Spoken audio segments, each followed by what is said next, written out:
T20 ప్రపంచ cup జగజ్జేత team India ఢిల్లీకి చేరుకుంది. వరల్డ్ కప్ ట్రోఫీతో సొంత గడ్డపై అడుగుపెట్టిన భారత ఆటగాళ్లకు ఢిల్లీ ఎయిర్పోర్ట్లో ఘన స్వాగతం లభించింది. 11 గంటలకు టీమిండియా ఆటగాళ్లు ప్రధానమంత్రి నరేంద్ర మోడీ నివాసానికి వెళ్లనున్నారు. మోడీతో సమావేశంలో ప్రపంచ కప్ జర్నీ విశేషాలను పంచుకోనున్నారు. భారత ఆటగాళ్లు ప్రధానితో కలిసి అల్పాహారం చేయనున్నారు.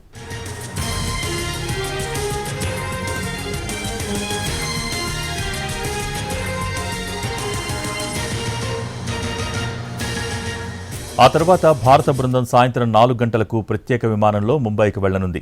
విమానాశ్రయం నుంచి నేరుగా నారిమన్ పాయింట్ దగ్గరకు ఎన్సీపీఏకు చేరుకుంటుంది. అక్కడి నుంచి మెరైన్ డ్రైవ్ మీదుగా వాంఖెడే స్టేడియానికి చేరుకుంటుంది. 2 కిలోమీటర్ల పాటు నిర్వహించే ఓపెన్ బస్ పెరేడ్లో వరల్డ్ కప్ ట్రోఫీతో ప్లేయర్స్ సందడి చేయనున్నారు.